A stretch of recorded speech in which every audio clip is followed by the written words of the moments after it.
એસીમાં સ્વાતંત્ર્ય પર્વની ઉજવણી નવસારી જિલ્લા કક્ષાએ વાંસદા તાલુકાના ઐતિહાસિક ગાંધી મેદાન ખાતે કરવામાં આવી હતી। આ પ્રસંગે જિલ્લા કલેક્ટર મનીષ ગુરવાનીએ ધ્વજવંદન કરી તિરંગાને સલામી આપી હતી। વલસાડના સાંસદ ધવલ પટેલ પણ આ સમારોહમાં ઉપસ્થિત રહ્યા હતા।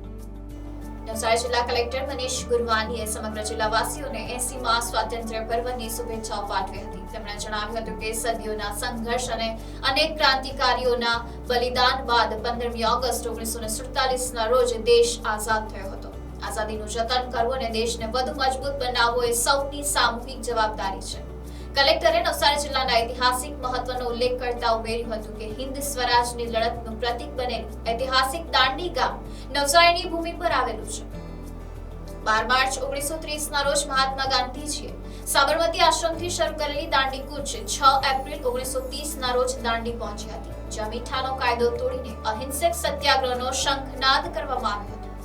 જિલ્લા કલેક્ટરે નવસારી જિલ્લાની વિકાસ ગાથા રજૂ કરવાની સાથે જુલાઈ મહિનામાં જિલ્લામાં આવેલા 3 વિનાશક પૂરમાં જીવ ગુમાવનારા નાગરિકોને શ્રદ્ધાંજલિ આપી હતી। તેમણે મૃતકોના પરિવારો પ્રત્યે સંવેદના વ્યક્ત કરી હતી। આ કપરી પરિસ્થિતિમાં પૂરગ્રસ્ત વિસ્તારોમાં ફસાયેલા લોકોને બચાવવા માટે વહીવટી તંત્રના અધિકારીઓ, કર્મચારીઓ, એનડીઆરએફ, એસડીઆરએફ, ફાયર વિભાગ, ભારતીય સેના અને સ્થાનિક તરવૈયાઓએ કરેલી કામગીરીની પ્રશંસા કરવામાં આવી હતી।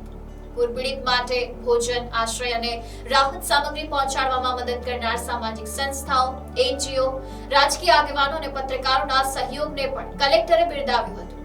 અંતમાં કલેક્ટરે સૌને દેશના વિકાસ અને પ્રગતિમાં યોગદાન આપવા આહ્વાન કર્યું હતું। સૌપ્રથમ 80મા સ્વતંત્રતા દિવસના પાવન પર્વે સમગ્ર જિલ્લાવાસીઓને જિલ્લા વહીવટી તંત્ર વતી ખૂબ ખૂબ શુભેચ્છાઓ પાઠવું છું।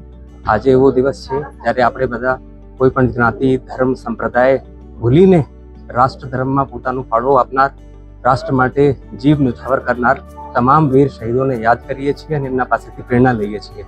તો આપ લોકોને અપીલ કરવા માંગુ છું કે રાષ્ટ્રીય પર્વની ઉજવણીમાં, રાષ્ટ્ર નિર્માણમાં પોતાની ભૂમિકા ભજવો। સૌને નમસ્કાર। આજે આપણા ભારત દેશના 80મા સ્વતંત્રતા દિવસની બધા આપણા ભારતવાસીઓ અને પૂરા વલસાડ ડાંગ લોકસભાના વલસાડ, નવસારી અને ડાંગ જિલ્લાના રહેવાસીઓને ખૂબ ખૂબ દિલથી શુભકામના આપવા માંગુ છું। આજે પ્રધાનમંત્રી નરેન્દ્ર મોદી સાહેબે જે આપણા લાલ કિલ્લા પરથી જે ભાષણ કર્યું અને ભારત દેશને સંબોધ્યું, એમાં ખાસ કરીને આપણા યુવાનો માટે 1 કરોડ યુવાનો માટે એઆઈની ટ્રેનિંગ આપવા માટે એક કટિબદ્ધતા બતાવી છે। સાથે સાથે 1 લાખ કરોડ આપણા ઇનોવેશનમાં પણ આપણો ભારત દેશ ઇન્વેસ્ટ કરવાના છે। આ રીતે અલગ અલગ યોજના થકી આપણું ભારત દેશ વિકસિત ભારત કઈ રીતે બને એમાં આગળ વધવાનું છે। અને એ જ નકશા કદમ પર અમે પણ આપણું વલસાડ ડાંગ લોકસભામાં વલસાડ, ડાંગ અને નવસારી વિકસિત બને એના માટે પૂરો પ્રયાસ કરવાના છે।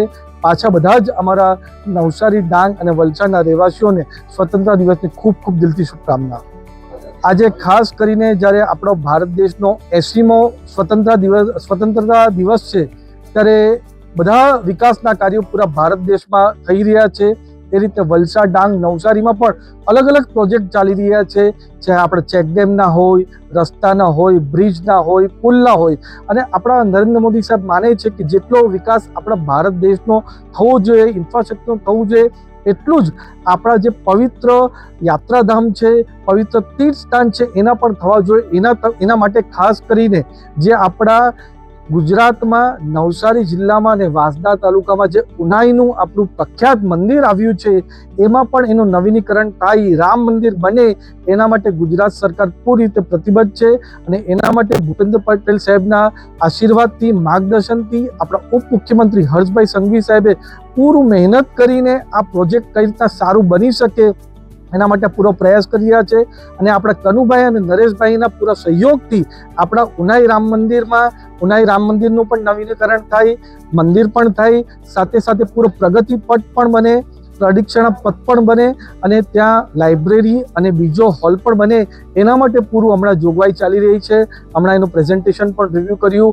એ પોતે પણ આપણા હર્ષભાઈ સંઘવી સાહેબ જ્યારે દિલ્હી આવ્યા હતા અને ડાંગ આવ્યા હતા ત્યારે આ વિષયમાં એમને ચર્ચા કરીને હર્ષભાઈ સંઘવી સાહેબે પણ ખાસ આમાં કહ્યું છે કે આનું જલ્દીથી જલ્દી પૂરું આનું પેલું રિવ્યૂ લઈને આપણું રામ મંદિરના માટે આના માટે સરકાર જોગવાઈ કરશે ને એકવાર જોગવાઈ થઈ જાય એના પછી ભવ્ય રામ મંદિર આપણે ઉનાઈમાં બનશે। એના માટે ભારત સરકાર, આપણી ગુજરાત સરકાર પૂરી રીતે કટિબદ્ધ છે। ખૂબ ખૂબ ધન્યવાદ।